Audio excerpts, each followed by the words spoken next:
الحمدللہ وحدہ والصلاة والسلام علی من لا نبی بعد۔ بھائی اور دوستو، حضرت عمر رضی اللہ عنہ کے زمانہ خلافت میں ایک یہودی آیا، فاروق اعظم کے زمانہ خلافت میں، اور کہنے لگا کہ ایک آیت قرآن مجید میں ایسی اتری ہے،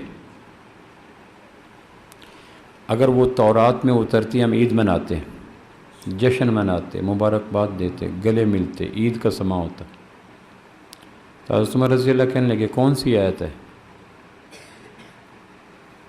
ہمارے نزدیک تو ہر آیت جشن منائے جانے کے قابل ہے، لیکن تیری یہودی نظر کے اندر وہ کون سی آیت ہے؟ تو وہ کہنے لگا آیت ہے الیوم اکملت لکم دینکم، سورہ مائدہ کی، واتممت علیکم نعمتی ورضیت لکم الاسلام دینا۔ میں سوچتا ہوں اس دور کا یہودی بھی قرآن کو پڑھتا تھا، تب اس کی نظر میں یہ آیت آئی۔ بے شمار آیات پڑھی ہوں گی، بیچ میں یہ آیت پہ اس کی نظر نے آ کے کلک کیا، کاش یہ آیت تورات میں آتی۔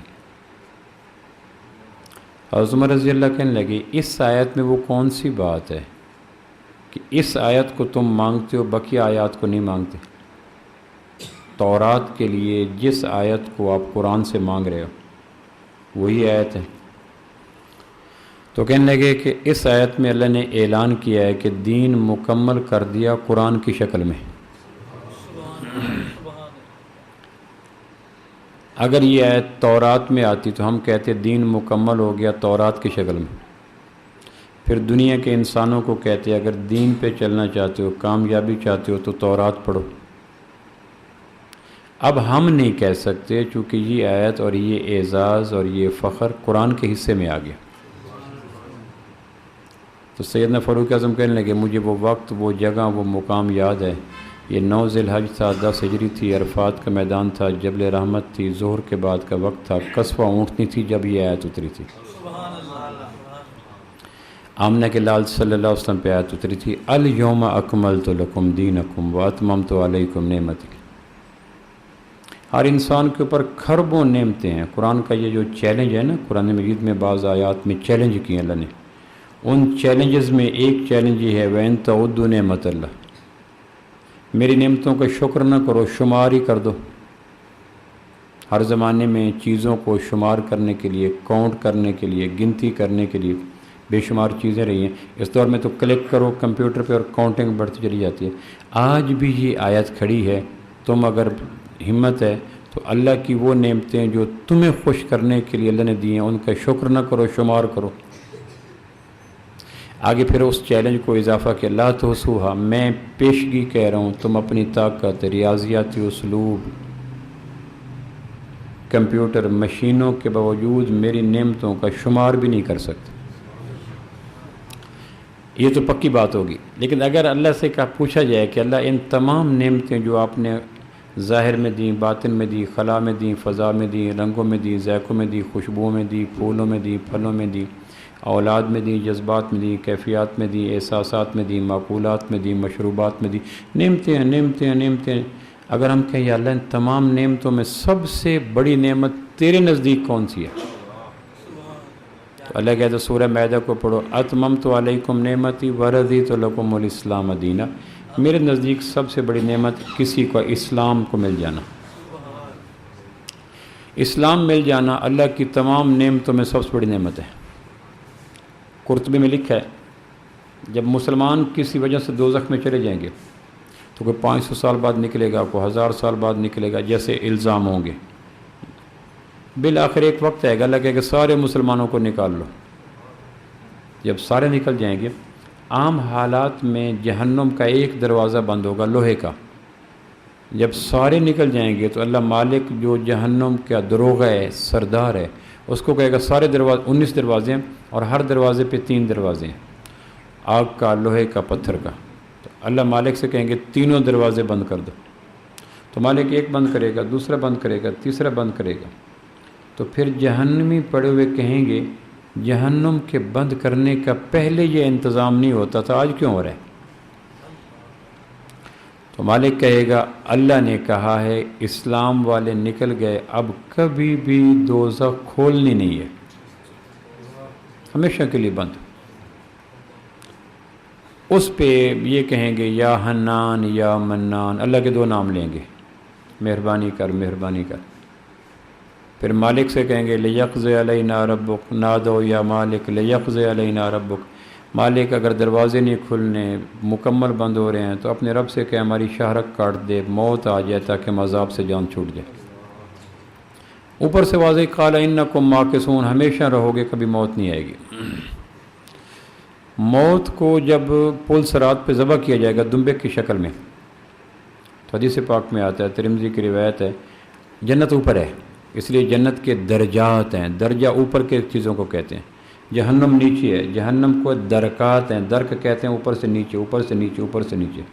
تو جہنم چونکہ درکات ہیں، جہنم اور جنت کے درجات ہیں، تو اللہ جنت والوں کو کہے گا اتعرفون ھذا، جانتے ہو یہ کیا ہے؟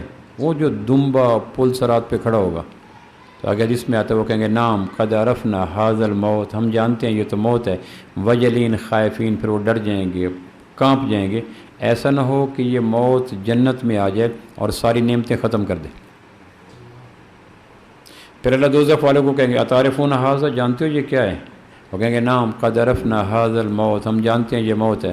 پھر فرحین مستبشرین، چھلانگے لگائیں گے، بشارت دیں گے، شکر ہے موت آ جائے گی، عذاب سے، جان سے، تکلیف سے، پیپ سے، پخانہ سے، سانپ سے، بچھو سے، آگ کا لیاف، آگ کے جوتے، آگ کی ٹوپیاں، آگ کے کمبل، اوپر ٹینٹ، اوپر بچھو، جان، فرحین مستبشرین، خوش ہو جائیں گے، موت کو دیکھ کے خوش ہو جائیں گے۔ اللہ دونوں کو منظر دکھلا کے جنت والے ڈر جائیں گے کہ اگر آ گئی تو جنت کی نہریں، جنت کا دودھ، جنت کا شہد، جنت کا شراب، جنت کا پانی، جنت کے محل، جنت کا موسم، جنت کی خوشبو، نبیوں کا پڑوس، سارا چھن جائے گا موت کے وقت۔ تو وہ خائفین وجلین، یہ فرحین مستبشرین، یہ خوش جائیں گے۔ اللہ کہیں گے لو بھائی موت کو ذبح کر دو۔ تو جب موت کو پل صراط پہ دمبے کے روپ میں رکھ کے ذبح کر دیا جائے گا تو پھر فرحین مستبشرین، خائفین وجلین، وہ جو خائفین وجلین تھے، ڈر رہے تھے اہل جنت، ان کی کیفیت بدلے گی، فرحین مستبشرین، خوش ہو جائیں گے، شکر ہے موت سے جان چھوٹی۔ اور یہ جو امید پہ تھے کہ آخر موت جان، یہ خائفین وجلین، ان کی کیفیت بدل جائے گی کہ مر گئے اب تو موت۔ پھر یہ مالک کو کہیں گے نادو، جنت کے جہنم کے فرشتوں کا سردار، نادو یا، یہ قرآن کی بات ہے، نادو یا مالک لیقضی علینا ربک، مالک اللہ سے کہ ہماری جان قبض کر لے۔ اوپر سے واضح کہ قال انکم ماکثون، اب تم ہمیشہ رہو گے، کبھی مر نہیں سکو گے۔ تو یہ مالک سے کہیں گے کتنے عرصے بعد بچیں گے؟ مالک کہیں گے اب میں بھی جہنم کے دروازوں سے جا رہا ہوں جنت کی طرف، اب کبھی پلٹ کے میرا آنا نہیں ہوگا۔ تو حدیث پاک میں آتا ہے یہ جہنمی کبھی کبھی جنت میں، جہنم میں پڑے ہوئے گنہگار مسلمانوں کو تانا دیں گے، فما اغنی عنکم الاسلام وقد سرتم معنا فی النار، تمہیں تمہارے اسلام نے فائدہ کوئی نہ دیا، تم کہتے اسلام نعمت ہے، اسلام بڑی نعمت ہے، نعمتوں کی سردار ہے، نعمتوں کو نعمت بناتی ہے، زحمتوں کو نعمت بناتی ہے، ایسا چیز ہے، دنیا میں تم اسلام پہ نازاں تھے، شاداں تھے، فرحاں تھے، خوش ہوتے تھے، فما اغنی عنکم الاسلام، تمہیں تمہارے اسلام نے فائدہ کوئی نہ دیا، وقد سرتم معنا فی النار، تم بھی ہماری طرح بچھو کے نیچے، سانپ کے نیچے، کمبل کے نیچے، آگ کے نیچے پڑے ہو۔ تو پھر اس پہ جہنمی مسلمان جو کبیرہ گناہوں کی وجہ سے 1000 2000 5000 10 لاکھ سال پڑے ہوں گے، یہ پھر اللہ کے دو نام پکاریں گے، یا حنان یا منان، یہ دو نام پکاریں گے۔ اللہ پوچھے گا مالک سے یہ کیا کہتے ہیں؟ تو کہ یا اللہ یہ آپ کے دو نام پکار کے کہتے ہیں اب تو ہمارے اسلام کو تانا مل رہا ہے۔ جب اسلام کو تانا ملے گا تو اللہ کہے گا سب کو نکال لو، تو پھر سب کو نکال دیجیے گا۔ نکالنے کے بعد پھر وہ منظر ہوگا جس کو میں پہلے آپ کے سامنے عرض کر چکا ہوں، لکڑی، لوہا، پتھر اور آگ کے دروازے بند۔ پھر اس وقت جب دروازے بند ہو رہے ہوں گے تو اس وقت کہیں گے یہ جو مشرکین جنہوں نے تانا دیا تھا مسلمانوں کو، ربما یود الذین کفروا لو کانوا مسلمین، کاش ہم مسلمان ہوتے۔ یہ جو آیت آپ نے اس موقع پہ پڑھی جب ہمیشہ کے لیے دروازے مقفل ہو جائیں گے تو دوست کی کہیں گے کاش ہم مسلمان ہوتے۔ تو بہت بڑی نعمت ہے اسلام کا مل جانا۔ ایک آدمی کو دنیا بھر کی نعمت مل جائے، اسلام نہ ملے اسے کچھ نہ ملا، اور ایک آدمی کو کچھ نہ ملے، دنیا کی کوئی چیز نہ ملے، خانہ بدوش ہو، لیکن اسلام مل جائے اس کو سب کچھ مل گیا۔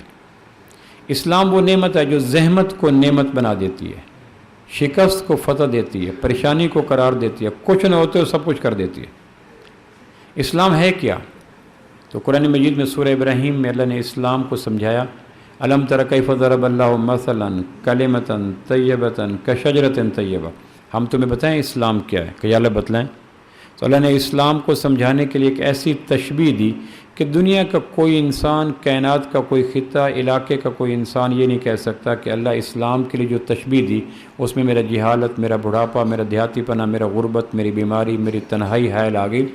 ایسی عام فہم مثال دی جو دنیا کے ہر انسان کے دسترس میں ہے۔ اللہ کہتا ہے اسلام ایک پاکیزہ درخت کی طرح ہے۔ اب دنیا کا کون سا انسان ہے یا کون سا خطہ جہاں درخت نہیں ہوتا؟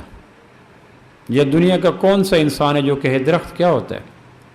یہ درخت کس شجر ہے، درخت اصل و ثابت و فروعہ فی السماء، یہ ایسا درخت ہے جس کی جڑیں بہت گہری ہیں اور شاخیں بہت بلند ہیں۔ بہترین درخت وہ ہوتا ہے جس کی جڑیں بہت گہری ہوں اور شاخیں آسمان تک پھیلی ہوں، کہ یہ اسلام وہ درخت ہے کا شجرۃ طیبہ۔ ایسی تشبیہ دی جس تشبیہ کو دنیا کا کوئی انسان یہ نہیں کہہ سکتا میری فہم سے درخت مجھے پتہ کو نہیں درخت کس کو کہتے۔ زمانے کا کوئی خطہ ایسا نہیں جہاں درخت کسی نہ کسی روپ میں پایا جائے۔ تو نعمت ہے سب سے بڑی اسلام جو اللہ نے مجھے عطا کی۔ اور اللہ سورۃ تکاثر میں کہتا ہے ثم لتسألن یومئذ عن النعیم، قیامت والے دن ہم تم سے نعمتوں کے بارے میں پوچھیں گے کہ نعمتوں کا کیا استعمال کیا، پانی کو ضائع کیا، پیسے کو ضائع کیا، جوانی کو ضائع کیا، سرمایہ کو ضائع کیا، مال کو ضائع کیا، صلاحیت کو ضائع کیا، حتیٰ کہ بے وجہ پانی ڈال دیا زمین پر بلا وجہ، اس کو اللہ پوچھے گا کہ میری نعمت، مجھے ایک دوست کا میسج آیا، اتنا ڈالو تھالی میں بیکار نہ جائے نالی میں، اتنا ڈالو تھالی میں بیکار نہ جائے نالی میں۔ گندم کا ایک دانہ بیجے جانے سے لے کر پکنے تک 4 مہینے لے لیتا ہے، تو ایک لقمے میں کتنے دانے ہیں؟ پھر اس لقمے کو گندم سے لقمہ بننے میں کتنے؟ تو کتنے لوگ ہیں جن کے لقمے گندگی کے ٹوکری میں، کوڑے میں، گندگی کی نالی میں، گٹروں میں پڑے ہوتے ہیں، کہ اتنا ڈالو تھالی میں بیکار نہ جائے نالی میں۔ تو اللہ قیامت والے دن پوچھے گا میں نے نعمتیں دی کیا کیا؟ تو یقیناً پیسے کا پوچھ جائے گا، جوانی کا پوچھ جائے گا۔ تو اللہ پوچھے گا میں نے سب سے بڑی نعمت اسلام دی، تو اس کا کیا کیا؟ تو اسلام ایک نعمت عظمی ہے، سب سے بڑی نعمت جو آمنہ کے لال صلی اللہ علیہ وسلم کی برکت سے امت کو ملی وہ اسلام ہے۔ اسلام کیا ہے؟ درخت ہے۔ درخت کی سب سے بنیادی ضرورت کیا ہے؟ گوڈی، کھاد، سپرے یا پانی؟ آپ فرمائیں جی، سارے بولیں۔ درخت کی نشو و نما میں، ہریالی میں، بقا میں، ارتقاء میں، نشو و نما میں، پھل میں، پھول میں، غنچے میں، شادابی میں، ہریالی میں، سب سے بنیادی کردار کس چیز کا ہے؟ درخت کو ہر چیز دو، پانی نہ دو درخت مر جائے گا۔ پودا لے کے آگے اس کو گوڈی بھی کریں، کھاد بھی کریں، سپرے بھی کریں، لیکن پانی نہ ڈالیں تو چند دنوں کے بعد مر جائے گا۔ دنیا کا کوئی درخت نہیں ہے اس کو زمینی پانی روک دیں، فضائی پانی روک دیں اور وہ درخت بچ سکے، ممکن نہیں ہے۔ اور درخت آپ جانتے ہیں لگانا آسان ہوتا ہے، حفاظت مشکل ہوتی ہے۔ آپ نرسری میں چلے جائیں، 500 روپے کا پودا لے کے آ جائیں، آ کے گملے میں لگا دیں، یہ ایک آدھے گھنٹے کا کام ہے۔ لیکن درخت کی حفاظت یہ ایک لمبا وقت لے جاتی ہے۔ درخت کاشت ہو گیا میرے اور آپ کے دلوں کی زمین پر کلمہ طیبہ کا، پیدا ہوئے، مسلمان گھر تھا، اللہ کا فضل ہوا، انہوں نے بیج ڈالا کلمہ اور اذان کا، اور دل کی زمین پہ سب سے کائنات کا قیمتی پودا لگ گیا۔ اب اس پودے کی نگہداشت کتنی ضروری ہے، حفاظت کتنی ضروری ہے، یہ عمر بھر کا کام ہے۔ پودے کی نگہداشت میں سب سے ضروری چیز میٹھا پانی ہوتا ہے۔ پودے کو کچھ نہ دو، میٹھا پانی دے دو، پودا سب کچھ لے گیا، اور پودے کو سب کچھ دو، پانی روک دو، پودا مر گیا۔ اسلام کے پودے کا پانی کیا ہے؟ آپ زمین کے پودے کا پانی تو جانتے ہیں، لیکن اسلام کے پودے کا پانی سب سے بہترین پانی ہوتا ہے جو آسمان سے اترتا ہے، ماء مبارکہ، پاکیزہ پانی، برکت والا پانی۔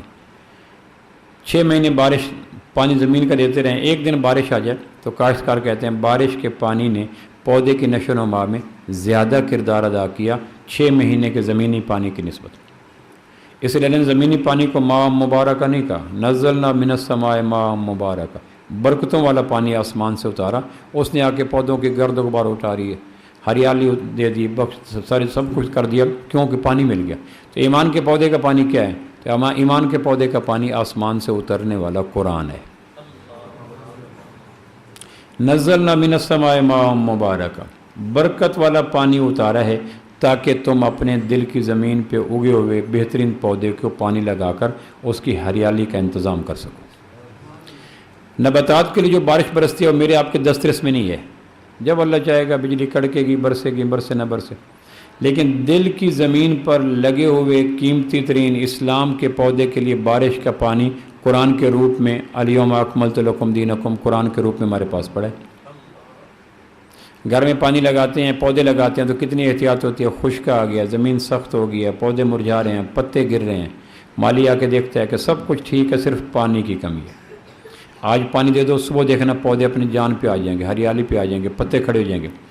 تو اگر دل کی زمین پہ لگے ہوئے اسلام کے پودے کو قرآن کا پانی نہ دیا جائے، قرآن کے خالق کی قسم، کائنات میں اسلام کے پودے کی ہریالی کا کوئی انتظام نہیں ماسوائے قرآن کے۔ اور یہ میرے آپ کے دسترس میں جب چاہیں لگا لیں۔ تو دینی مجالس کے اندر جو قرآن کی باتیں ہوتی ہیں، یہ قرآن کی باتیں اسلام کے پودے کی ہریالی کا باعث بنتی۔ پہلی صدی میں ہریالی تھی، آپ دیکھیں سرسبز پودے کتنے اچھے لگتے ہیں، خشک پودے کتنے برے لگتے ہیں۔ جس علاقے میں پودے زیادہ ہوں وہاں کا ایٹماسفیئر اور ماحول کیسا ہوتا ہے۔ پودے کی وجہ سے کائنات میں کتنی رنگینیاں، رعنائیاں، خوشحالیاں، پاکیزگیاں ملتی ہیں، ہم اس کا اندازہ نہیں کر سکتے۔ لیکن کائنات کی تمام نباتات میں سب سے قیمتی ترین پودا قرآن کے بقول اسلام نامی پودا ہے۔ اس پودے کا پانی کہاں سے ملتا ہے؟ تو آپ کسی جگہ چل جائیں، فلٹر والوں کے پاس، فلاں کے پاس، فلاں کو کہنا کہ ہمارے پاس اسلام کے پودے کا پانی کوئی نہیں۔ کبھی اسلام کے پودے کا پانی دینا ہے میں نے، پودا لگ گیا، 20 سال کا ہو گیا، پودا لگانا آسان، پودے کی نگہداشت کرنا مشکل۔ تو کہنے کہ پھر اس پودے کے لیے پروردگار نے آسمان سے قرآن اتارا، یا قرآن کو سمجھ تیرا پودا خود بخود ہرا بھرا ہو جائے گا۔ تو دینی مجالس اس اعتبار سے کائنات کے سب سے بڑی رفاع عامہ ہیں کہ دینی مجالس میں دینی گفتگو کے بعد آدمی کے ایمان کے پودے کو ہریالی مل جاتی ہے۔ ایک آدمی اندر سے سسٹم ٹھیک ہے، بیر کپڑے پرانے ہیں، جوتا پرانا ہے، بال نہیں کنگھی کی ہوئی، لیکن اندر کا نظام ٹھیک ہے، خوش رہے گا۔ اور ایک آدمی کا گردہ خراب ہے، جگر خراب ہے، پھیپھڑے خراب ہیں، بڑی آنت خراب ہے، کینسر ہو چکا ہے، بلڈ کینسر ہو چکا ہے، لیکن اوپر اس نے سب سے بہترین کپڑے پہنے ہوئے ہیں، جوتے پہنے ہوئے ہیں، سب کچھ، اندر اگر بیمار ہے تو باہر کے کپڑے اندر کی بیماری کی بے سکونی کو دور نہیں کر سکتے۔ اور اگر اندر سکون ہے تو خانہ بدوشوں کے یہاں بٹھا دو، آدمی پرسکون رہے گا۔ اندر کا سکون کیا ہے کہ اسلام کے پودے کو قرآن کا پانی دو تاکہ پودا ہرا بھرا ہو، اندر سے سکون آ جائے گا۔ وہ جو کہتے ہیں نا الا بذکر اللہ تطمئن القلوب، وہ اس لیے کہا گیا کہ اللہ کا ذکر، یعنی ذکر کس کو کہتے ہیں؟ نحن نزلنا الذکر، قرآن کا نام ذکر ہے۔ قرآن کی باتیں ایمان کے پودے کو ہرا کرتی ہیں، اور ہرا بھرا ایمان کا پودا اندر میں خوشبو دیتا ہے، ٹھنڈی ہوائیں دیتا ہے، چھاؤں دیتا ہے۔ اس کی وجہ سے آدمی خانہ بدوش ہو، آدمی غریب ہو، آدمی انگوٹھا چھاپ ہو، آدمی چٹنی سے روٹی کھا رہا ہو، اگر اندر اسلام کا پودا ہرا بھرا ہے تو باہر کی کمیوں کو اسلام کا پودا پورا کر دیتا ہے۔ دیکھو تو سلوٹوں سے بھری ہے تمام روح، سوچو تو ایک شکن بھی نہیں ہے لباس میں۔ پہلی صدی میں اسپتال نہیں ہے، کچہریاں نہیں ہیں، تھانے نہیں ہیں، مقدمے نہیں ہیں، حوالاتیں نہیں ہیں، طلاقیں نہیں ہیں، خلا نہیں ہے، تناؤ نہیں ہے، بے چینی نہیں ہے، ڈپریشن نہیں ہے، خودکشیاں نہیں ہیں۔ وجہ کیا تھی؟ حالانکہ گھر چھوٹے تھے، غربت زیادہ تھی، پریشانیاں زیادہ تھیں، لیکن پہلی صدی میں یہ چیزیں کیوں نہیں؟ اس لیے کہ ہر شخص کے اندر اسلام کا پودا قرآن کی بارش سے موسم بہار پہ آ چکا تھا۔ ابھی دیکھیں ان دنوں فروری کے موسم میں یا مارچ کے موسم میں بہار آ چکی ہے، طبیعت کتنی خوش جاتی ہے، شاخوں پہ پتے آ جاتے ہیں، باغوں میں بور آ جاتے ہیں، ہواؤں میں نمی آ جاتی ہے، پنچھی چہچہانا شروع کر دیتے ہیں، اور آدمی کی طبیعت پہ خوشی آ جاتی ہے۔ بہار کے موسم میں آدمی کھلتا رہتا ہے، تو جب اندر بہار آ جاتی ہے تو باہر کی ساری چیزوں کے نہ ہوتے ہوئے اندر کی بہار آدمی کو مطمئن رکھتی ہے۔ اس کو کہا گیا الا بذکر اللہ تطمئن القلوب، سنو اندر دلوں کا ذکر، اللہ کی یاد کا ذکر۔ ذکر کیا ہے؟ نحن نزلنا الذکر، اللہ کے قرآن مجید کے صفاتی نام 55 کے لگ بھگ ہیں، علامہ سیوطی نے لکھے ہیں، ان میں سے ایک نام الذکر ہے۔ کہتے ہیں قرآن کی باتیں ایمان کے پودے کو پانی دیں گی، شاخیں ہری بھری ہوگی، پتے آ جائیں گے، پھول آ جائیں گے، پھل آ جائیں گے، ٹھنڈی ہوائیں چلیں گی، تمہارے پاس بہر کے مادی نقشے نہیں بھی ہوں گے، تم تنہائیوں میں بادشاہ بن جاؤ گے۔ اور اگر بادشاہ کو پتہ چل جائے گا ایمان کے پودے کی ہریالی کی وجہ سے اس کے اندر اترا ہوا موسم بہار اتنی خوشیاں دے رہا ہے، تو وہ بادشاہوں کو، سلطنتوں کو، حکومتوں کو، وزارت عظمیٰ کو، پریزیڈنٹ ہاؤس کو اور اپنے تاج کو آپ کے قدموں میں رکھ کے کہیں گے جو آپ کے اندر سکون ہے اس کا ایک جھونکا ہمیں عطا کر دو، ایک جھونکا عطا کر دو۔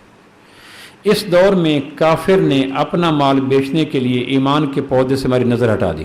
کپڑا ایسا ہو، جوتا ایسا ہو، میک اپ ایسا ہو، گھر ایسا ہو، ٹائل ایسی ہو، پتھر ایسا ہو، فانوس ایسا ہو، موبائل ایسی ہو، چیزیں ایسی ہوں، جوتے ایسے ہوں، خوشبو ایسی ہو۔ وہ کیوں کیا؟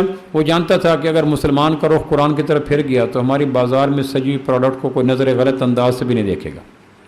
وہ کہے گا سکون تو ویسے ملتا ہے۔ ایک آدمی کو تختہ دار کی طرف لے کے جا رہے ہیں، 302 اس پہ ہو چکی ہے، ڈیتھ وارنٹ اس کی جاری ہو چکی ہے کہ اس کو فروری کے یا مارچ کے 7 مارچ کو سینٹرل جیل لکھپت کے اندر اس کو لے جانا ہے تختہ دار پہ۔ آخری رات میں اس کو کہتے ہیں کون سا لباس پہننا ہے، کون سا کھانا کھانا ہے، کس گاڑی پہ بیٹھنا ہے، کیسے جانا ہے، جوتے کون سے پہنے ہیں۔ تو وہ جو اندر تختہ دار اور خوف اور پھندا وہ اتنا خوفناک ہے کہ بہر کی ساری چیزوں کے باوجود اس کو سکون نہیں ملے گا۔ وہ کہے گا مجھے گدرڑی پہ بٹھا دو، مجھے ٹاٹ پہنا دو، مجھے چٹنی دے دو، لیکن جیل سے رہا کر دو، میری سب کچھ خوشی اس میں۔ لیکن وہ کہے کہ ان میں سے کوئی چیز نہیں دیں گی، من پسند جو چاہو گے ملے گا، لیکن اندر کی پریشانی، باہر کی اسباب کی کثرت کے باوجود آدمی کو سکون نہیں دے سکتی۔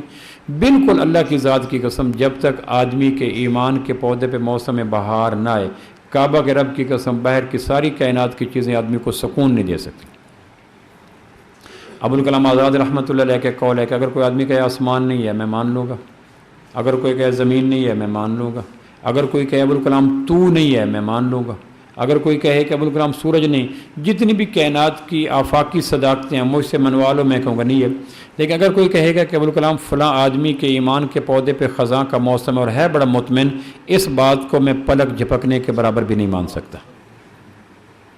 فلاں آدمی کے ایمان کے پودے پہ خزاں ہوتا ہے، پت جھڑ ہے، قحط سالی ہے، قرآن کے بارش نہیں برستی، اور اس کے پاس پیسے ہیں، جوتے ہیں، کارپورچ ہے، گھر ہیں، کشادہ مال ہیں، بینک بیلنس ہے، لیکن اس کے ایمان کے پودے پہ خزاں ہوتا ہے اور ہے بڑا پرسکون، اس کو میں مان لوں تو میں 1,24,000 پیغمبروں کا مجرم ہو جاؤں گا، 313 آسمانی کتابوں کا مجرم ہو جاؤں گا۔ مجھ سے اللہ کہے گا کہ ابوالکلام نبی جو کہتے رہے کہ خوشحال وہ ہے جس کے ایمان کے پودے پہ موسم بہار ہے۔ یہ وہ راز کی بات تھی جو صدیوں قبل آمنہ کے لال نے صحابہ کو بتلائی تھی کہ قرآن کے ساتھ تعلق بناؤ، فی ظلال القرآن آ جاؤ۔ پھر اس کے بعد مدینہ کے بازاروں میں، مکہ کے بازاروں میں ایرانیوں کی چیزیں، رومیوں کی چیزیں، چینیوں کی چیزیں پڑی رہیں، لیکن صحابہ ایک نگاہ غلط انداز اٹھا کے بھی دیکھتے نہیں تھے، اس لیے کہ اندر اسلام کے پودے پہ بہار آئی قرآن کی وجہ سے، اور اس بہار نے باہر کی کسی چیز کی کمی کا احساس نہ ہونے دیا۔ اس لیے میں کہا کرتا ہوں کہ کائنات میں سب سے بڑے رفاع آمد دینی مجالس ہیں۔ یہ جو ابھی مولانا نے آپ کے لیے دینی مجالس کو سجایا، یہ کائنات کی سب سے بڑے رفاع آمد ہے، کیونکہ اس میں بارش برستی ہے، بہار آتی ہے، طبیعت کو خوشی ہوتی ہے، اور آپ جاتے ہیں اور کھلے کھلے گھروں کو چلے جاتے ہیں۔ پہلی صدی میں یہ دین کی مجالس عام تھی۔ حضرت عمر رضی اللہ جیسا صحابی معاذ بن جبل کو کہہ رہے ہیں معاذ کچھ قرآن کی باتیں کرو تاکہ ایمان پہ بہار آ جائے۔ عمر جیسا آدمی، ابھی دردہ رضی اللہ ایک آدمی کو گزر رہے تھے، کہنے کہ یار میری بات سنو، کچھ قرآن کی باتیں سناؤ تاکہ ایمان کے پودے پہ بہار آ جائے۔ تعال نؤمن بربنا ساعۃ، خلوت میں، جلوت میں، کھیت میں، مکان میں، فیکٹری میں، دفتر میں، دکان میں، پگڈنڈی میں، چوک پہ، چوراہے پہ، رات کو، دن کو، بہار میں، خزاں میں، دھوپ میں، چھاؤں میں، ان کی سب سے بڑی ضرورت یہ تھی کہ ہوا ملے نہ ملے، غذا ملے نہ ملے، کھانا ملے نہ ملے، قرآن کی تازہ ہوائیں اور قرآن کی بارش ملنی چاہیے۔ وہ زمانے میں معزز تھے مسلمان ہو کر، جو اقبال نے کہا تھا ہم خوار ہوئے تارے کے قرآن ہو کر۔ ہم سے سب سے بڑا جو المیہ ہو گیا کہ ہم سے قرآن چھن گیا۔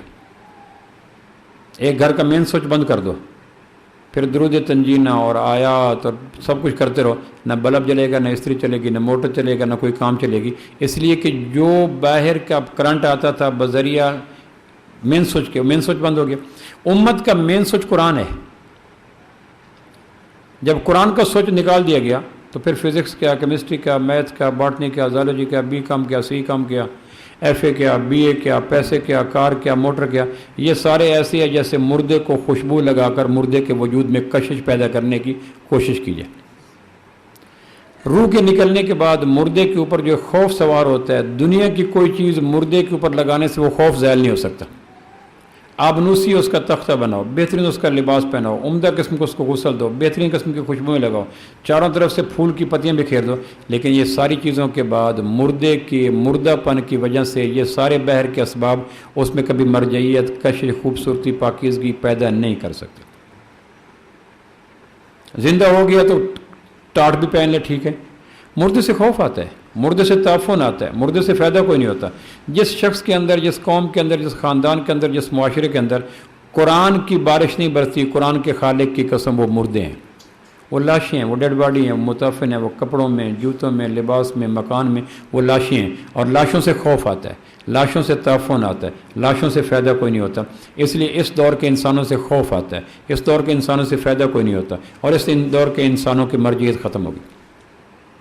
سید علی کرم اللہ وجہ اپنے زمانہ خلافت میں مدینہ سے نکل کر جب جاتے جنت البقیع یا باقی قبرستان میں تو زندہ لوگوں کو سلام کر کے چلے جاتے قبرستان میں، واپس آتے اور آتے مسجد نبی میں۔ ایک دن لوگوں نے پکڑ لیا کہ آپ زندہ لوگوں کو چھوڑ کر مردہ لوگوں کے پاس چلے جاتے ہیں، ہمارے پاس کیوں نہیں بیٹھتے؟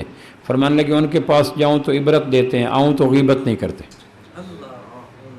وہ جو قبرستان والے ہیں، ان کی اجڑی قبریں، اداس قبریں، ویران قبریں، پامال قبریں، ٹوٹی قبریں، بکھری قبریں، الجھی قبریں، بکھری ہوئی قبریں جاؤں تو عبرت دیتی ہیں کہ یہ انجام ہو گیا، اور جب ان کے پاس آدھا پونا گھنٹہ ان کے پاس بیٹھ کے عبرت کی فضا لے کر واپس آتا ہوں تو کوئی قبر والا غیبت نہیں کرتا۔ اور تمہارے پاس بیٹھوں تو تم اونٹ کی باتیں، وادی کی باتیں، سونے کی باتیں، روم کی باتیں، چین کی باتیں، ایران کی باتیں، پیسے کی باتیں، ڈالر کی باتیں کر کر کے دل کو غفلت دیتے ہیں، اور جب اٹھوں تو غیبت کے تیر مار مار کر روح کو چھلنی کر دیتے ہو۔ زندہ لوگوں کے پاس بیٹھنے کے دو نقصان فرمایا کرتے تھے، غفلت دیتے ہیں اور غیبت کرتے ہیں۔ مر جانے والے دو کام کرتے ہیں، عبرت دیتے ہیں اور غیبت نہیں کرتے۔ قرآن کی مثال قرآن مجید میں سورج جیسی ہے۔ اب سورج اس وقت ملک کے تمہارے 5 صوبوں میں سورج گم ہو چکا ہے، ابھی مغرب کی نماز پہ سورج چلا گیا۔ اگر میں آپ سے پوچھوں کہ اس وقت پاکستان کے 5 صوبوں کے اندر کتنے بلب ہوں گے، کتنے انرجی سیور ہوں گے، کتنی اسٹریٹ لائٹ ہوں گی، کتنے کمکمے ہوں گے، کتنے اگربتیاں ہوں گی، کتنی موم بتیاں ہوں گی، تو آپ کہیں گے ہماری تعداد ہی نہیں گن سکتی، خرب ہا خرب ہوگی۔ یہ پورے پاکستان کے دیہاتوں میں، شہروں میں، چوکوں میں، چوراہوں میں، گلیوں میں، محلوں میں، جھونپڑیوں میں کتنے رات کی تاریکی کو دور کرنے کے کتنے اسباب ہوں گے؟ تو اگر کوئی گن سکتا ہے کیوں یہ ممکن ہے؟ پورے پاکستان میں رات کی وحشت کو زائل کرنے کے لیے کتنے انتظام ہیں، لیکن رات رات ہے، وحشت وحشت ہے، خوف خوف ہے، گلیاں غیر محفوظ ہوگی، گزرگاہوں میں ڈر نہیں لگا، تاجر گھروں کو چلے گئے، کاشتکار کھیتوں سے آ گئے، ملازمہ نے دفتر چھوڑ دیا، زندگی دبک کے کمروں میں آ گئی، حیات ٹھہر گئی۔ وجہ کیا بنی؟ سورج نکل گیا، ہر طرف سے خوف کا راج چھا گیا۔ اس سورج کی چمک کو، کمی کو پورا کرنے کے لیے انسانی تدبیر کے بنا پہ خربوں لائٹیں جلائے گی، لیکن خربوں لائٹیں بھی سورج کی کمی کو پورا نہیں کر سکتی۔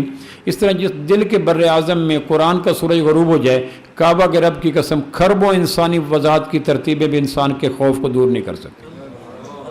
خربوں کوشش کر لو، سڑکیں ہوں، سوئی گیسیں ہوں، گھر ہوں، بیڈ ہوں، بستر ہوں، بیوی ہوں، بچے ہوں، اندھیرے میں ہر ایک کو خوف آتا ہے۔ جب اندھیرا آ جاتا ہے کاشتکار حل نہیں چلا سکتا، اندھیرا آ جاتا ہے ملازم دفتر نہیں بیٹھ سکتا، اندھیرا آ جاتا ہے دکاندار دکان میں نہیں بیٹھ سکتا، اندھیرا آ سکتا ہے ملازم ملازمت پہ نہیں جا سکتا، زندگی سمٹ جاتی ہے، سکڑ جاتی ہے، سہم جاتی ہے، ڈر جاتی ہے، پوشیدہ ہو جاتی ہے۔ اس طرح جب قرآن معاشرے سے نکل جاتا ہے، تاجر سے قرآن نکل گیا، کاشتکار سے قرآن نکل گیا، ملازم سے قرآن نکل گیا، تو پھر وحشت آتی ہے، خوف آتا ہے، ڈر آتا ہے، تعفن آتا ہے، پریشانی آتی ہے، اور ہزارہا فضولیات، لاکھوں کہا ضروریات کی چیزیں بھی اس قرآن کے ملنے والے روشنی کی کمی کو پورا نہیں کر سکتے۔ تو سب سے بہترین کائنات میں رفع آمد دینی مجالس ہیں۔ دینی مجالس سے زندگی ملتی ہے، خیرات ملتی ہے، محبت ملتی ہے، پیار ملتا ہے، روشنی ملتی ہے، خوشبو ملتی ہے، تنویریں ملتی ہیں، موسم بہار کا انتظام ہو جاتا ہے۔ دینی مجالس سے کائنات میں بڑا خیر کا کام کوئی نہیں۔ دینی مجالس اللہ کا پسندیدہ مقامات ہیں، دینی مجالس ملائکہ کے دسترخوان ہیں، دینی مجالس انبیاء کی سنت ہے، دینی مجالس امام کائنات کا مشن ہے، دینی مجالس صحابہ کرام کا وصف ہے، دینی مجالس سلف صالحین کا روزمرہ کا معاملہ ہے۔ اس لیے جس معاشرے میں دینی مجالس زیادہ ہوں گی اس معاشرے کے رہنے والے انسانوں کے دلوں پہ موسم بہار ہوگا، وہ نوجوان ہوگا، شریف ہوگا، کاشتکار ہوگا، رحم دل ہوگا، حکمران ہوگا، ظالم نہیں ہوگا۔ اور جس معاشرے میں دین کی مجالس رک جائیں گی، دین کی مجالس کو قرآن نے آسمان سے اترنے والے میٹھے پانی سے تشبیہ دی ہے۔ جس شخص دنیا میں کوئی ایک درخت بتائیں جو پانی سے بے نیاز ہو جائے، ایک درخت بتائیں، وہ پھلدار ہو، پھولدار ہو، چھوٹا ہو، بڑا ہو، ہر درخت کی ضرورت مجبوری ہے پانی۔ اس طرح دنیا میں شیخ الحدیث ہو، مفتی ہو، فقیہ ہو، عالم ہو، زاہد ہو، واحد ہو، تاجر ہو، کاشتکار ہو، بوڑھا ہو، جوان ہو، خانہ بدوش ہو، ہر انسان کی سب سے بڑی ضرورت ہے دینی مجالس کے اندر آنا۔ دینی مجالس میں روز کی بنا پہ شرکت کریں، اس سے بہار آئے گی۔ بغیر محنت کے مال، بغیر مال کی چیزیں، بغیر چیزوں کے ضروریات پوری ہوں گی، قرار آئے گا، سکون آئے گا، تمنا آئے گی، محبت آئے گی، الفت آئے گی، چین آئے گا، سب کچھ آئے گی۔ اور لوگ کہیں گے اس پاس کچھ بھی نہیں، سکون ہے، ان کو راز کی بات کون بتائے؟ ان کی دل کی نگری میں کھلے ہوئے باغ پہ موسم بہار آ چکا ہے۔ تو موسم بہار آتا ہے قرآن سے۔ دین کی مجلسوں میں یہ اللہ کا شکر ہے، آج مولوی صاحب نے جو دین کی مجلس کا انعقاد کیا، رات بھی میری ایک جگہ نشست تھی، میں کہہ رہا تھا 4 دین کی مجلس میں 4 باتوں کا خیال ہو جائے تو دین کی مجلس کمال کی ہو جائے۔ ایک تو وقت کا اچھا انتخاب ہو جائے، مغرب سے عشاء، جیسے یہ فرما رہے تھے مولوی صاحب، مغرب سے عشاء یہ فطرت کی بات ہے۔ رات کو جب 1 بجے 2 بجے 3 بجے تک دینی نشستیں طوالت پکڑیں گی تو لمبی دیر دین نشستوں میں تاجر نہیں آ سکتا، صبح 7 بجے دکان پہ جانا ہے، ملازم نہیں آ سکتا، 8 بجے دفتر میں جانا ہے، طالب علم نہیں آ سکتا، 7:30 بجے سکول جانا ہے، بیمار نہیں آ سکتا، اس کی بیماری حل ہو جاتی ہے۔ کوئی بھی دنیا کے کتنے مسلمانوں کے طبقے دینی مجالس کے وقت کے غلط انتخاب کی وجہ سے گزر گئے، غیر محفوظ ہو جاتے ہیں، ڈکیتی بڑھ جاتی ہے، موسم خوفناک ہو جاتے ہیں، اگلے دن کام پہ نہیں جا سکتا۔ ایک تو ہے کہ دینی مجالس شروع ہوں وقت پہ اور عشاء کے لگ بھگ ختم ہو جائیں، ہر آدمی آسانی سے، آپ تاجر بھی آ سکتا ہے، ملازم بھی آ سکتا ہے، کاشتکار بھی آ سکتا ہے، افسر بھی آ سکتا ہے، غریب بھی آ سکتا ہے، طالب ہر آ سکتا ہے، چونکہ فطرت بھی ہو گیا۔ دوسرا، دینی مجالس کا انعقاد مساجد میں ہو، کیونکہ مسجدوں میں آتے جب آدمی جوتا اتارتا ہے تو حیثیت بھی اتار دیتا ہے۔ بندہ و صاحب و محتاج و غنی ایک ہوئے، تیری سرکار میں پہنچے تو سبھی ایک ہوئے۔ پھر بڑے بڑے حالوں میں چلے جائیں، جوتے پہنے ہوئے ہیں، جوتے پاک ہیں نہ پاک ہیں کوئی پتہ نہیں، ٹیک لگائی ہوئی ہے، سگریٹ پی رہے ہیں، تو جب دین کی مجلس میں بیٹھنے والے نوابوں کی طرح بیٹھتے ہیں تو خیرات فقیروں کو ملتی ہے، نوابوں کا مقدر ہی نہیں ہوتی۔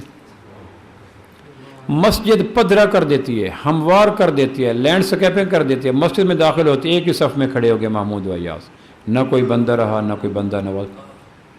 مسجد میں کوئی رینٹ نہیں ہے، مسجد میں کوئی پریشانی نہیں ہے، ساؤنڈ سسٹم موجود ہے، واش روم باتھ روم میں خرچے سے بچ جاتا ہے۔ جب مسجدوں سے باہر دینی مجالس کا انعقاد ہونا شروع ہو جاتا ہے تو پھر وہ جگہ جگہ پہ رکاوٹیں آ جاتی ہیں، پتھر آ جاتے ہیں، دیواریں چین آ جاتے ہیں، روڑے ڈکنا شروع ہو جاتے ہیں، یہ فلاں صاحب آ رہے ہیں، فلاں صاحب آ رہے ہیں۔ جب دین کی مجالس کے اندر بھی حیثیات کے بت قائم رہیں تو پھر حیثیات کے بتوں کے توڑنے کا مقام کون سا آئے گا؟ بتوں کو توڑ تصور کے ہوں کہ پتھر کے، اقبال کہتے ہیں۔ تیسری یہ ہے کہ دینی مجالس کو سادہ کرو، نہ کمکمیں، نہ پھول، نہ پتیاں، نہ دیگیں، نہ کھانا، نہ پینا۔ جتنا سادہ ہوگا اتنا آسان ہو جائے گا۔ جتنا اس میں تکلفات کرو گے دینی مجالس کے تسلسل میں رکاوٹ آ جائے گی۔ ہے تکلف میں تکلیف سراسر ہوتی ہے، سادہ کرو۔ رات میں ایک جگہ ایک نشست تھی میری، تو مجمع ہوا تھا، آپ سے زیادہ مجمع دگنا تگنا ہوگا، کوئی دیکھ کر نہیں، ایک کرسی تھی، پہلے اس پہ قاری بیٹھ کے قرآن پڑھتا رہا، میں نیچے بیٹھا رہا، پھر نعت خان بیٹھ کے نعت پڑھتا رہا، میں نیچے بیٹھا رہا، پھر نعت خان نے فارغ کی تو میں آ کے بیٹھ گیا۔ اتنی سادگی، ایک کرسی، کوئی دیگے نہیں، کوئی کمکمے نہیں، کوئی لائٹیں نہیں، کوئی، اس سے ہر آدمی کر سکتا ہے۔ اور چوتھی چیز اگر دین کی مجلس میں آ جائے، وہ مولانا تھانوی رحمۃ اللہ علیہ کا ایک ملفوظ ہے، وہ ممکن ہے بعض نازک مزاج طبیعتوں پہ گراں گزرے، اس لیے میں نے نام لے دیا کہ اگر گراں گزرے تو اول آخر درود پڑھ کے تنقید مولانا تھانوی پہ کرنا، میرے پہ نہ کرنا، چونکہ میں ناقل ہوں، میں ان کا نام لے کے کہہ رہا ہوں، چونکہ بعد میں جو بے رحم تنقید کے نشتر ہیں وہ انہی کے نام جائیں جنہوں نے تجویز دیا، میرا کیا قصور ہے، میں نے تو ان کی بات نقل کر رہا ہوں۔ کوئی ان کے پاس جاتا ہے، حضرت ہمارے یہاں بیان فرمائیں، تو پہلا سوال یہ ہوتا ہے کتنے علماء کرام ہیں؟ کہ جی فلاں مفتی صاحب ہیں، فلاں عالم صاحب ہیں، فلاں شیخ الحدیث صاحب، جس طرح کا ذوق تھا برصغیر پاک و ہند میں، فرمانے کہ بھائی میں نہیں آؤں گا، کہ جی آپ کے ان سے کوئی لڑائی ہے، کوئی مخاصمت ہے، کوئی حریفانہ تعلقات ہیں، کوئی آپ کے رقیب ہیں، کیا مسئلہ ہے؟ کہ جی نہیں، میری آنکھوں کے تاج، سروں کے تاج ہیں، آنکھوں کا نور ہیں، میرے محسن ہیں، میرے علم کے محافظ ہیں، ان کا تقوی، ان کا اخلاص، ان کی للہیت، ان کی مرجعیت، ان کی محبوبیت سب مسلم ہے۔ کہنے کہ پھر ان کی ہوتے ہوئے آتے کیوں نہیں؟ فلاں آ رہے ہیں، فلاں آ رہے ہیں، کہنے کہ اس وجہ سے تو آ نہیں رہا، کہنے کی وجہ اس کی۔ اب حکیم الامت کا جواب سنیں۔ مولانا تھانوی کثیر الجہاد شخصیت ہے، تفسیر میں امام، فقہ میں امام، تزکیہ امام، تقریر میں امام تک بے شمار حیثیتوں میں مقام امامت پہ فیض ہے۔ صدیوں بعد کو ایک آدھ شخصیت قدرت احسان کر کے بنی نوع انسان کے اوپر مولانا تھانوی جیسی شخصیت کا القاء کرتی ہے، ان میں سے ایک ہے۔ فرمانے لگے جب علماء کرام زیادہ ہو جاتے ہیں، ایک عالم آیا اس نے آدھا گھنٹہ بیان کیا، دوسرے عالم آیا انہوں نے پونا گھنٹہ بیان کیا، تیسرے عالم آیا انہوں نے گھنٹہ بیان کیا، چوتھے عالم آیا انہوں نے 20 منٹ بیان کیا وغیرہ، تو پھر جب مجمع چلا جاتا ہے تو جانے کے بعد کہتے ہیں آج فلاں عالم صحیح نہیں چلا، فلاں کا مزہ آ گیا، فلاں بابا ہو گیا، فلاں نے سر نہیں چلی، فلاں کا معاملہ ختم ہو گیا۔ تو وہ جو کشکول لے کے آئے تھے وہ میزان پکڑ کے بیٹھ جاتے ہیں، جو خیرات لینے آئے تھے وہ تنقید پہ اٹھا لیتے ہیں، جو منگتے بن کے آئے تھے وہ منصف مزاج بن جاتے ہیں، جو لینے کے لیے آئے تھے وہ اپنی جہالت کے باوجود ترازو اٹھا کر علماء کے مقام و مرتبہ کو ماپنا تولنا شروع کر دیتے ہیں۔ تو تم زیادہ علماء بلا کر لوگوں کو غیبت پہ مجبور کرتے ہو۔ پھر فرمایا کرتے تھے اگر وہ عالم وہ فلاں، ان کو 3 مہینے بعد کر لو، سادہ نظام رکھو۔ رات میں ایک جگہ بیان کر رہا تھا، میں نے کہا آپ کے قریب شہر میں ایک مسجد ہے جس میں 200 بیان ایک سال میں ہوتے ہیں۔ کتنے جی؟ 200 بیانات ایک سال میں 200 خطاب ہوتے ہیں۔ ہے ممکن ایسا؟ یہاں سالانہ کانفرنس کر لیں 10 دن تک تو باپ بیٹا ایسے کمر جھک جاتی ہے۔ ستیاناس 200 بیانات ایک سال میں، کہنے کہ کون سا؟ میں نے کہا آپ کے قریب مرکز ہے سید نصدیق اکبر مرکز، تبلیغی مرکز؟ کہنے کہ ہے۔ میں نے کہ ہر جمعرات کو عصر سے مغرب گھنٹے کا بیان ہوتا ہے؟ کیوں جی تبلیغی حضرات بیٹھے ہوں گے، ہوتا ہے مرکز کے اندر ہر جمعرات کو عصر سے مغرب 1 گھنٹے کی نشست ہوتی ہے؟ کہنے کی ہوتی ہے۔ مغرب سے عشاء 1.25 گھنٹے کا بیان ہوتا ہے؟ کہنے کی ہوتا ہے۔ عشاء کے بعد تعلیم اور اصل بات کے نام پر ایک بیان ہوتا ہے 1.25 گھنٹے کا ہوتا ہے۔ کہ فجر کے بعد 1.5 گھنٹے کا 6 نمبر کا بیان ہوتا ہے کہ ہوتا ہے۔ کہ ایک ہفتے کی شب جمعہ پہ 4 بیان ہوئے؟ کہنے کیا کہ ایک سال میں 48 شب جمعہ ہے۔ میں نے پوچھا آپ میں کوئی شیخ صاحب ہیں جو کاؤنٹنگ کر دیں کہ اگر ایک سال میں 48 شب جمعہ ہوں اور ایک شب جمعہ پہ 4 بیان ہوں، اور اس کے علاوہ جوڑ الگ ہوتے ہیں، حاجیوں کا جوڑ، کاشتکاروں کا جوڑ، تاجروں کا جوڑ، ڈاکٹروں کا جوڑ، پروفیسروں کا جوڑ، ایک دفعہ فیصل آباد میں ٹانگے والوں کا جوڑ، کسائیوں کا جوڑ شروع ہو گیا، کنڈکٹروں کا جوڑ شروع ہو گیا، تو وہ بھی ان کے جوڑ کیے گئے۔ تو اس کے وہ جو جوڑ ہیں وہ الگ ہیں۔ یہ پکے بیانات ہر شب جمعہ پہ 4 پکے ہوتے ہیں۔ آپ کے قریب توبہ مرکز جا کے دیکھ رہے ہیں جمعرات کو جین، عصر سے مغرب بیان ہوگا 1.25 گھنٹہ، مغرب سے عشاء بیان ہوگا 1.5 گھنٹہ، عشاء کے بعد بیان ہوگا 1.25 گھنٹہ، اور فجر کے بعد بیان ہوگا 1.25 گھنٹہ۔ سے 4 بیان ایک جمعرات کو ہو گئے، اور ایک مہینے میں 4 شب جمعہ ہوتی ہیں، اور 12 مہینوں میں 48 شب جمعہ ہوتی ہیں، اور ایک شب جمعہ میں 4 بیان ہو تو 48 شب جمعہ میں کتنے ہو گئے جی؟ بولیں جی؟ تقریباً 200۔ تو نہ خرچہ نہ پرچہ نہ چرچہ، اور سالوں سے ہو رہا ہے۔ یہاں سالانہ 28ویں کانفرنس ہوتا نہیں لکھا، اور اس میں بڑا فخر کرتے ہیں کہ 28 سال میں سال کے بعد ہم ایک کانفرنس کرتے ہیں، اور یہ جو لکھا نا سالانہ 45ویں کانفرنس، اس کو تو ماتھے کا تاج ہوتا ہے، جھومر ہوتا ہے، منہ پھول جاتا ہے، اس کو ایسے مد مفصل کے نام پہ بیان کرتے ہیں، بلکہ مد مرضی کے نام پر۔ سالانہ 45ویں کانفرنس، تو سال میں کتنی کرتے ہو؟ کہ ایک، تو کتنے سال کر رہے ہو؟ کہ 45۔ تو یہاں تو سال میں 200 بیان ہوئے پڑے ہیں، انہوں نے تو کبھی نہیں کہا۔ فرق کیا ہے کہ سادہ کرتے ہیں، خطیب ایک ہوتا ہے، مسجد کا تعین کرتے ہیں، اور وقت کا انتخاب کرتے ہیں، تو سال میں 200 بیان کروا لو۔ اور اگر اس کو تکلف میں لے آؤ، وقت غلط انتخاب کرو، جگہ کا انتخاب غلط کرو، علماء کی کثرت کر دو، اور سادگی کو ملحوظ خاطر نہ رکھو، تو یقین جانو سال والے بیان بھی کانفرنس مشکل ہوتی چلی جا رہی ہے۔ یہ تھوڑا احسان ہے کہ آپ لوگوں نے دلوں کی زمین پہ اگنے والے اسلام کے پودے کے لیے قرآن کا پانی برسانے کا مفت انتظام کر دیا، اس سے بڑا احسان کیا ہے؟ باقی بوٹی روٹی پیسہ کھانا حلوہ یہ تو ہر روز آدمی کھاتا ہے۔ جو احسان آپ نے کیا اس احسان کا تو متبادل ہی کوئی نہیں۔ دنیا میں کہیں ایمان کے پودے کو پانی لگنے کا انتظام نہیں ہے۔ جو دین کی مجلس کے نام پر ایک منتظم کر رہا ہے، لیکن اس میں سادہ مزاج ہونا چاہیے، پمفلٹ سے بچو، سٹیکر سے بچو، اشتہاروں سے بچو۔ جو یہ 200 بیانات ہونے والی جگہ ہے، کبھی آپ نے تبلیغی جماعت کے شب جمعہ کے بیانات کے اشتہارات پڑھے؟ بولیں جی۔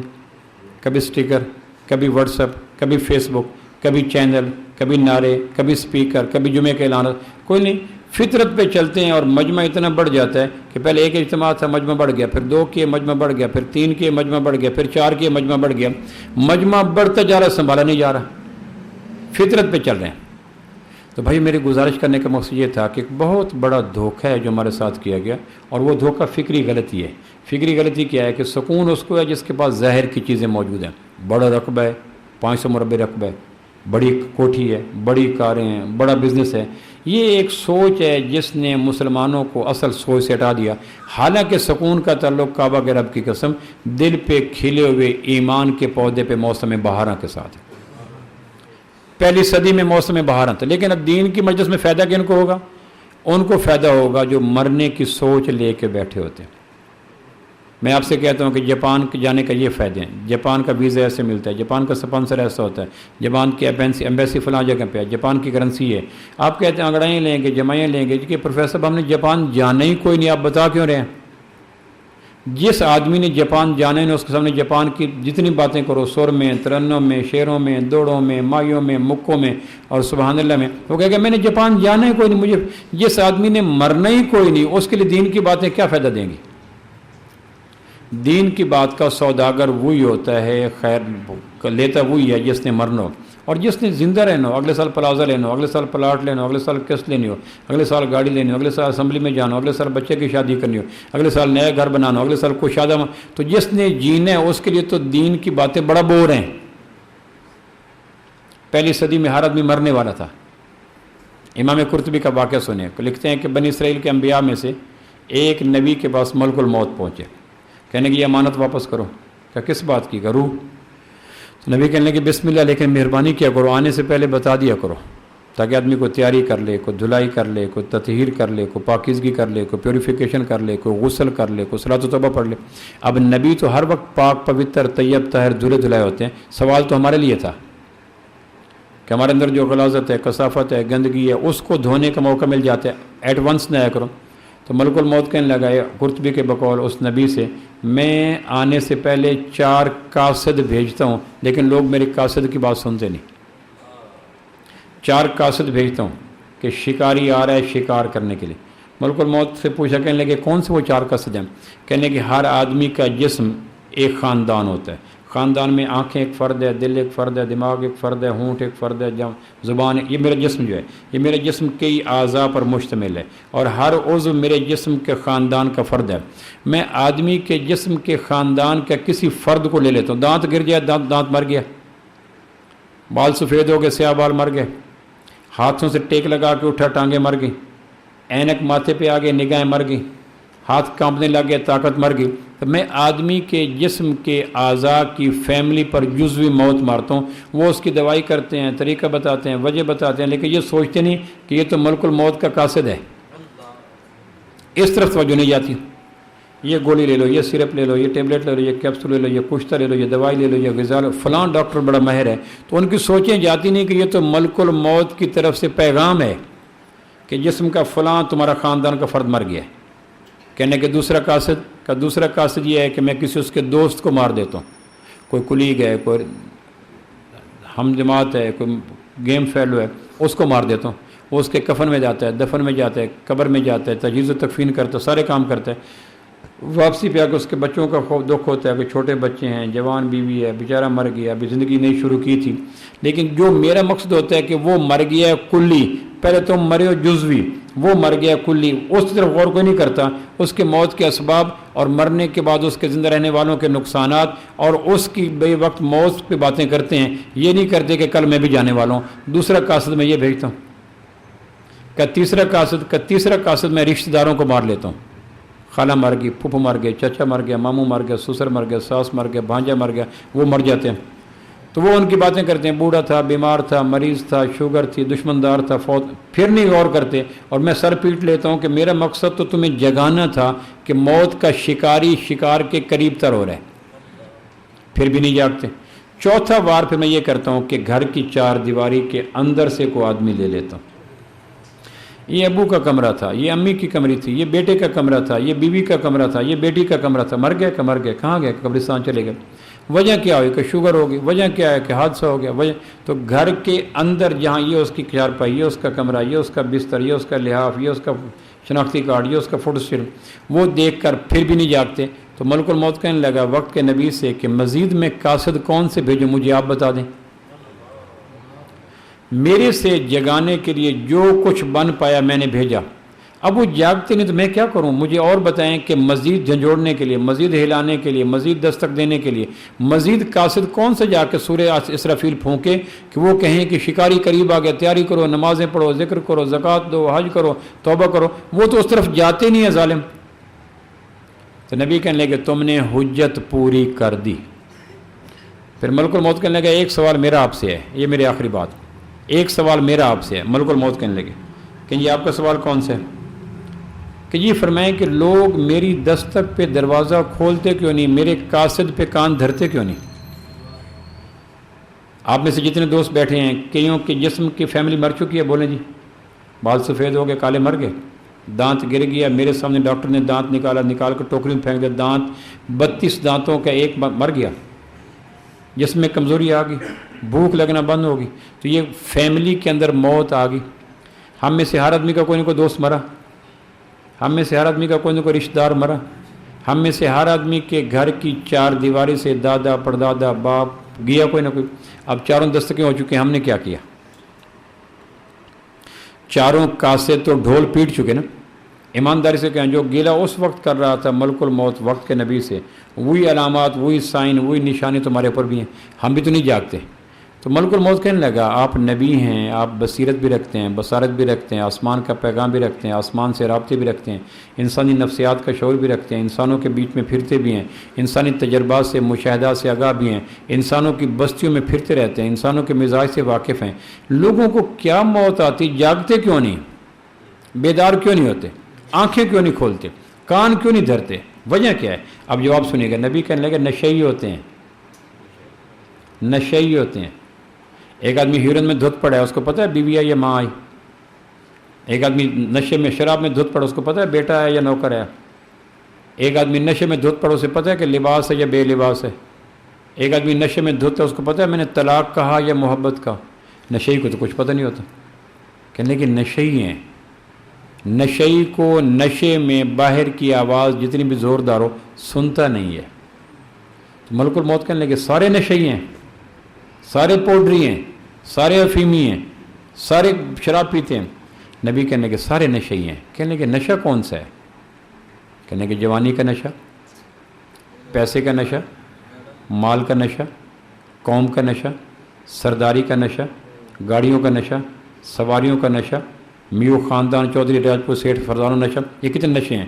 کہ یہ نشے ہیں، ان نشوں سے نشئی نکلتے نہیں ہیں، میں یہ۔ تو وہ ملک الموت کہنے لگا کوئی طریقہ ایسا ہے کہ نشے سے نکل سکیں، ورنہ تو مر جائیں گے۔ جس طرح میں اور آپ سارے نشے بیٹھے ہیں، الا ماشاء اللہ، اکا دکا تو کروڑ 2 کروڑ میں سے مل جاتا ہے نا، 1 کروڑ میں 1 تو مل ہی جاتا ہے، باقی تو نشے ہی بیٹھے ہیں، پیسہ میں۔ تو کہنے لگے ان نشیوں کو نشے سے نکالا کیسے جائے؟ تو نبی کہنے لگے 2 طریقے ہیں۔ ملک کہنے لگے جلدی بتاؤ، مجھے دکھ ہوتا ہے نشے میں مرنے والوں پر۔ جو نشے میں مر گیا، جو آدمی جس روپ میں مرا اسی روپ میں اٹھایا جائے گا۔ ایک آدمی کلین شیو ہو کے مرا، مرنے کے بعد کلین شیو ہوگا۔ ایک آدمی گالی دیتا مرا، مرنے کے بعد گالی دیتے اٹھے گا۔ میرے ایک عزیز کا آپریشن ہوا مہروں کا، میں اس کو جانتا ہوں، مہرے کا آپریشن ہو رہا تھا، ڈاکٹر نے ٹیکہ لگا کے کہا کوئی حدیث سناؤ، اس نے حدیث سنائی، آدھی حدیث سنائی، ٹیکہ کام کر گیا، نشے میں چلا گیا۔ پھر آدھا گھنٹے کے بعد جب ہوش میں آیا تو وہ جو آدھی حدیث رہ گئی تھی وہی پڑھ رہا تھا۔ تو جہاں دماغ رکا، جب چلا تو وہیں چلا۔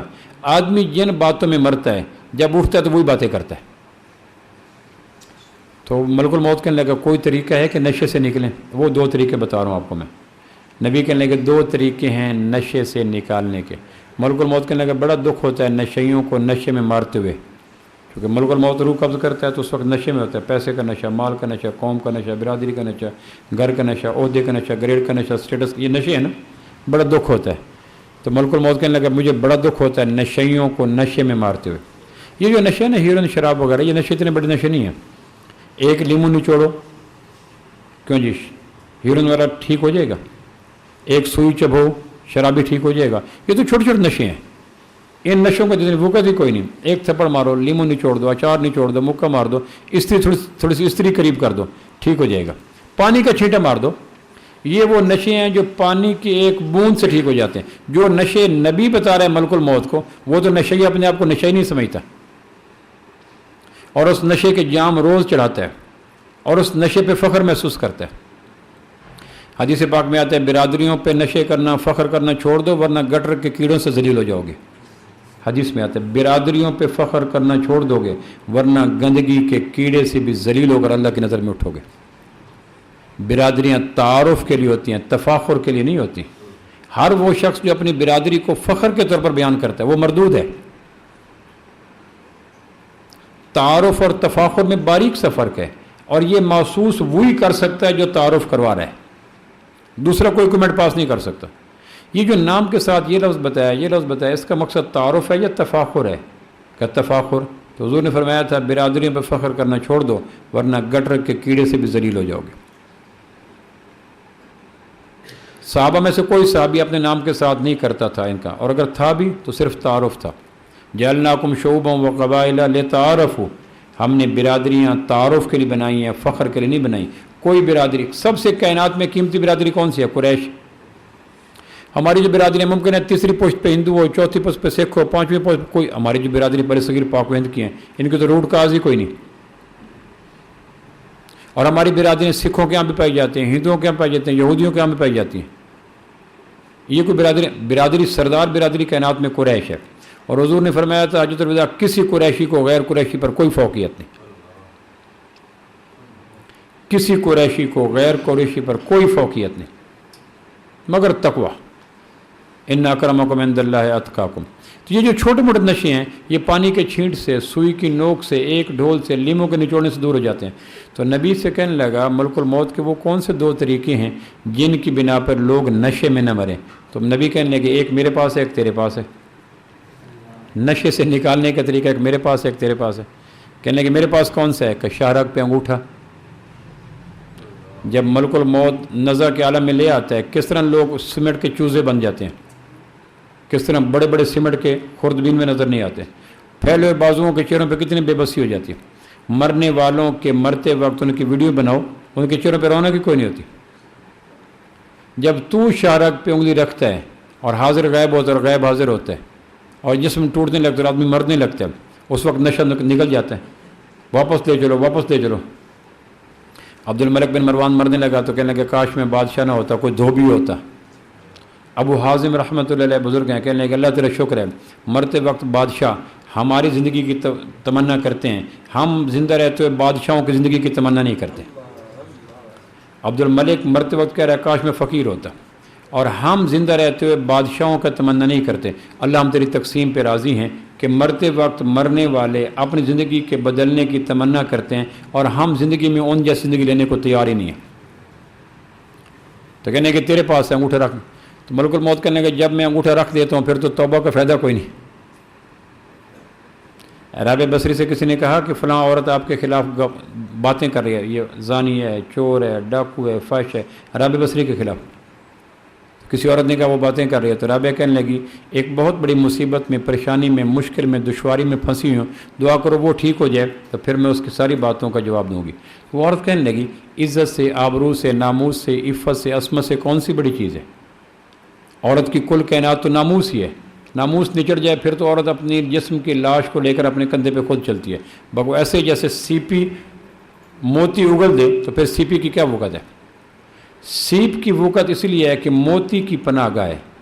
عورت کے جسم میں جو عفت کا موتی ہے اس وجہ سے اس کے سیپ کائنات سے قیمتی ہے, اور جب یہ عفت کا موتی کریک ہو جاتا ہے, ٹوٹ جاتا ہے, تو پھر تو ختم ہو جاتا ہے. وَالنَّخْلُ ذَاتُ الْأَكْمَامِ کی تفسیر میں مفسر نے لکھا ہے اللہ کہتا ہے میں نے پھلوں پہ چھلکے چڑھا دیے. یہ نعمت ہے. جس پھل کا چھلکا اتر جائے اس کو کوئی کھانے کو تیار ہوتا ہے؟ آپ بازار میں چلے جائیں, کیلے پڑے ہیں, چھلکا اترا ہوا کیلا کو لیں گے؟ چھلکا اترا ہوا کو آم لے گا؟ چھلکا اترا ہوا کو مالٹا لے گا؟ وہ کہتے ہیں نہیں یہ بدبودار ہے، البتہ بکری کو پھینک دے بکری کھا لے گی، گدھے کو پھینک دو گدھے کھا لے گا، کوئی انسان چھلکا اترا ہوا پھل نہیں کھائے گا۔ اور جیسے عورت کا نقاب اتر جائے وہ اس قابل ہے کہ اس کو لیا جائے، جس طرح پھلوں کا چھلکا اتر جائے تو کوئی سلیم الفطرت کوئی پاکیزہ ذوق والا انسان اس کو گھر میں لانے کو تیار نہیں کرتا، گندے جانور کھا جاتے ہیں۔ اس طرح کسی عورت کا نقاب اتر جائے تو گویا اس کا چھلکا اتر گیا، جس سے آنچل بھی نہیں سر کا سنبھالا جاتا، اس سے خاک تیرے گھر کی حفاظت ہوگی۔ عورت کا نقاب اتر جائے تو عورت اس پھل کی طرح جس کا چھلکا اتر جائے، اس سبزی کی طرح۔ قدرت نے کہا ہے میرا احسان ہے پھلوں کو سبزیوں کو جانوروں کو غلافوں میں پیک کر کے دینا۔ اگر غلاف اتر جائیں جراثیم آتے ہیں، غلاف اتر جائیں بدبو آتی ہے، غلاف اتر جائیں بے وقت ہو جاتا ہے، غلاف اتر جائیں کو کھانے کو تیار نہیں ہوتا، غلاف اتر جائیں سارے وٹامن ضائع ہو جاتے ہیں۔ اور عورت کا غلاف نقاب ہی تو ہے، اور نقاب اتر جائے تو پھر یہ بازاری چیز ہے، بازاری لوگ ہی کھائیں گے، کوئی صحت مند آدمی تو نہیں کھا سکتا۔ تو کہنے لگے تیرے پاس طریقہ ہے، کہنے کون سا؟ کہ شارک پہ ہاتھ رکھ۔ کہنے لگے میں جب رکھتا ہوں تو پھر اس وقت توبہ کا فائدہ کوئی نہیں ہوتا۔ جاءت سکرۃ الموت بالحق ذلک ما کنت منہ تحید، جب ملک الموت انگوٹھا رکھ دیتا ہے تو کسی توبہ کرنے والے کی توبہ قبول نہیں ہوتی۔ تو کہنے لگے پھر فائدہ کیا؟ جب جو طریقہ میرے پاس ہے جب میں استعمال کرتا ہوں تو نشے کی حالت میں مر جاتا ہے، اس کا یو ٹرن کوئی نہیں ہوتا۔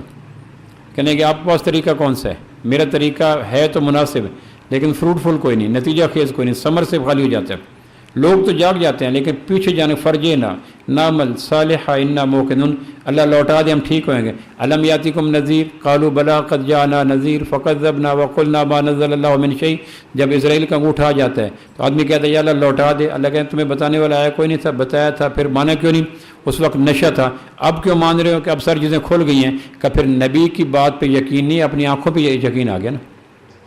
اور اللہ کے نزدیک ایمان وہ قبول ہے جو نبی کی بات پہ لیا جائے، ایمان وہ قبول نہیں جو اپنے ماتھے کی آنکھوں پہ اعتبار کیا جائے، تو وہ تو ایمان مردود ہو جاتا ہے۔ وہ تو فرعون بھی لے آیا تھا، میں موسیٰ اور ہارون کے رب پہ ایمان لاتا ہوں، کہا اب تم موسیٰ اور ہارون کے رب پر ایمان نہیں لا رہے، اپنی آنکھوں پر ایمان لا رہے ہو۔ تو ملک الموت جب انگوٹھے رکھ دیتے ہیں تو پھر ایمان موت پر کوئی نہیں، یو ٹرن کا فائدہ کوئی نہیں، نشہ ختم کوئی نہیں ہوتا۔ تو ملک الموت کہنے کا دوسرا طریقہ جو آپ کے پاس ہے نشیوں کو نشے سے نکالنے کا، وہ کون سا ہے؟ کہنے کہ وہ دین کی دعوت ہے، اور میری دعوت سنتے نہیں، تیری سنتے ہیں تو فائدہ کوئی نہیں، میرے سنتے نہیں کریں تو کیا کریں؟ فاصدع بما تؤمر فلیبلغ الشاہد الغائب من رأى منکم منکرا فلیغیرہ بیدیہ کنتم خیر امہ۔ یہ ساری آیات بتاتی ہیں کہ نشے سے نکالنے کا طریقہ دینی مجالس ہیں، دینی دعوت ہیں، جس کا ایک چھوٹا سا اہتمام یہ مجالس کی گئی ہیں۔ سادگی ہو، آسانی ہو، وقت کا اچھا انتخاب ہو، خطیب ایک آدھ ہو، جگہ کا اچھا انتخاب ہو، سادگی بلا درجے کی ہو، تو پھر سال میں 200 بیان کروا لو۔ مسجد کا کرایہ کوئی نہیں، سپیکر کا کرایہ کوئی نہیں، پنکھے معمول میں چلتے ہیں، وضو باتھ روم موجود کھڑے ہیں، اتنی سہولیات کے باوجود پھر کوئی آدمی 2-4 مہینے بعد بیان نہ کروا سکے تو کتنا مشکل ہے، کتنی کم نصیبی ہے۔ اور ہمارے پڑوس میں ٹوبہ کے اندر 200 بیان ٹوبہ کی مکی مسجد میں ہر سال ہوتے ہیں۔ اللہ کہے کہ تم کیسے کہہ سکتے ہو مشکل تھا؟ مشکل اس لیے تھا کہ تم نے مشکل بنایا تھا، میں نے تو فطرت کے مطابق کام کیا تھا۔ تو دین کو فطرت میں لاؤ، ایمان کے پودے پہ بہار کی کوشش کرو، کڑوا پانی نہ لگاؤ۔ آخری بات میں کرتا ماموں کانجن کے علاقے میں پھر رہا تھا، میرا ایک دوست تھا ممڑ بلوچ تھا، ان پڑھ تھا، انگوٹھا چھاپ تھا، اس کا کاٹن کا کھیت تھا، گندم یہ کپاس کا، تو خشک پڑا تھا۔ میں نے کہا یہ سب کھیتوں کو پانی نہیں لگایا، کہنے لگے اس دفعہ نہریں خشک ہو گئی ہیں۔ تو ایک نہر آتی ہے فیصل آباد سے، اس میں سیپیج ہوتی ہے، نہر آتی ہے فیصل آباد سے، اس میں کیمیکل ہوتا ہے، زہر ہوتا ہے، تیزاب ہوتا ہے، گندگی ہوتی ہے، غلاظت ہوتی ہے، کڑواہٹ ہوتی ہے۔ تو میں نے کہا یہ جو نہر بھر بھر کے فیصل آباد والے آپ کی طرف بھیجتے ہیں یہ لگا دیں، کہنے کہ کڑوا پانی لگانے سے کاٹن کا پودا تو برباد ہوگا ہی ہوگا، 5 سال کے لیے زمین بھی برباد ہو جائے گی۔ میں حیران ہوا کہ ماموں کانجن کا ان پڑھ ممڑ بلوچ اپنے کاٹن کے کھیت کو گندا پانی لگانے کو تیار نہیں، اور فیصل آباد کا، ٹوبہ کا، پیر محل کا اور پڑھ لکھا نوجوان ایمان کے پودے کو کیبل کھول کر غلیظ پانی لگاتا ہے۔ جو آدمی رات کو سوتے ہوئے نیٹ کھول کر گانا، ڈرامہ، نغمہ فلاں فلاں دیکھتا ہے تو گویا ایمان جیسے، اسلام جیسے قیمتی پودوں کی جڑوں میں غلیظ ترین پانی لگا رہے۔ میں نے کہا جاہل وہ ہے یا جاہل یہ ہے؟ جو گندم کے اور کاٹن کے کھیت کو کیمیکل والا پانی نہیں لگاتا، اور یہ آمنہ کے لال کے طرف سے ملنے والے پاکیزہ ترین اصلها ثابت فروها فی السماء کشجرۃ طیبہ، رات کو سونے سے پہلے وائی فائی آن کر لیا، نیٹ آن کر لیا، موبائل کھول لیا، کمرے کی چٹکنی لگا لی، اوپر کمبل لے لیا، اور پھر تا دیر تک برمنگھم کا اور لندن کا اور انگلینڈ کا اور ناروے کا اور ڈنمارک کا اور جیلم کا اور چناب کا اور ستلج کا اور بیاس کے کناروں پہ رقص و سرود کی مجالس کو ہاتھ میں دیکھ کر اسلام کے پودے کو غلیظ ترین پانی لگانے والا یہ نادان ہے یا مامو کانجن کا ممڑ بلوچ نادان ہے جو کاٹن کے کھیت کو بھی کڑوا پانی لگانے کو تیار نہیں؟ چلو میٹھا پانی نہ لگائیں جو دینی مجالس ہیں، کڑوے پانی سے تو گریز کریں۔ اس دور وقت میرے اور آپ کے اوپر اس وقت ایمان کے پودے پہ مکمل خزاں رتبہ ہے، اور اس کے کئی اسباب ہیں۔ ایک سبب یہ ہے کہ دینی مجالس کا مشکل بنا کے منعقد کرنے میں تاخیر ہو جاتی ہے۔ دوسرا، دینی مجالس میں غیر فطری چیزیں شامل کر کے دین کی مجالس کو مشکل کر دی جاتا ہے۔ تیسرا، غلیظ ترین پانی پیسہ دے کر، میرے بندے پیسہ دے کے دوزخ لیتا ہے، مفت جنت نہیں لیتا، حدیث میں آتا ہے، پیسے دے کے دوزخ لیتا ہے۔ کتنے دیندار رات کو سونے سے پہلے خشوع و خضوع کے ساتھ تسبیحات مکمل کر کے بھائی جوید نیٹ کھول کے ایمان کے پودے کو غلیظ پانی لگانے کا روزانہ اہتمام کرتے نہیں کرتے؟ کتنے ایسے لوگ ہیں؟ تو جیسے یہ تو شکر ہے کہ اصلها ثابت ہے، فروها فی السماء ہے، جڑیں پاتال تک اتری ہوئی ہیں، شاخیں آسمان تک گئی ہوئی ہیں، اور اگر کوئی کمزور پودا ہوتا تو کب کا جل کے راکھ ہو کے گر چکا ہوتا۔ یہ تو مضبوط پودے ہیں نا، قرآن نے خود کہہ دیا اصلها ثابت وفروها فی السماء۔ پاکیزہ پانی لگانے کا اہتمام کریں۔ جب ایمان کے پودے پہ موسم بہار آئے گا، شاخوں پہ پتے آئیں گے، غنچے آئیں گے، شادابی آئے گی، ہریالی آئے گی، باد نسیم چلے گی، تو پھر اندر وہ قرار ہوگا کہ باہر کی چیزوں کا ملنا نہ ملنا برابر ہو جائے گا۔ پھر مرتے ہوئے آدمی کہتا ہے فزت ورب الکعبہ، کعبہ کے رب کی قسم کامیاب ہو گیا، چونکہ میں مرا ہوں، میرے ایمان کے پودے پہ خزاں کا موسم نہیں اترا۔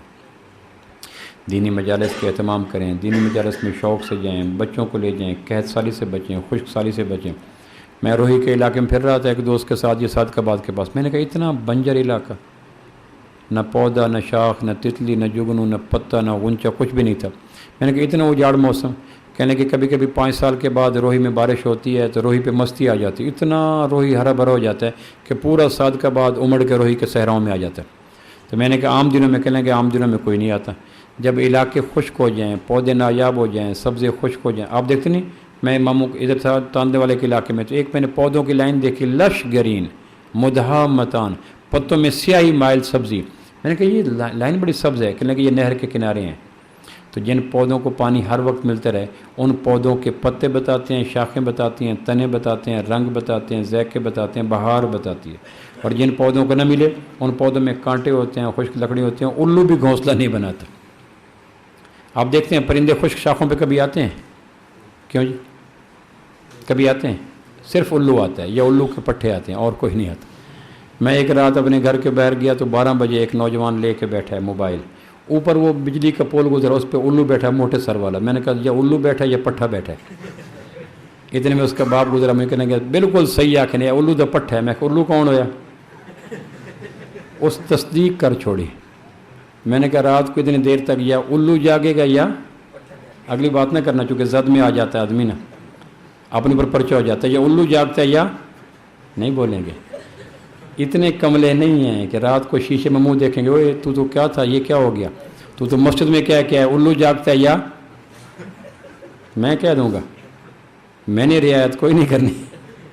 تو مہربانی کریں، ایمان کا خیال رکھیں۔ قبر میں یہی درخت ٹھنڈک دے گا، پل صراط پہ یہی درخت پار کرے گا، حشر کے 50,000 سال میں کوئی صاحبان نہیں ہوگا ماں سوائے کشجرۃ طیبہ کے۔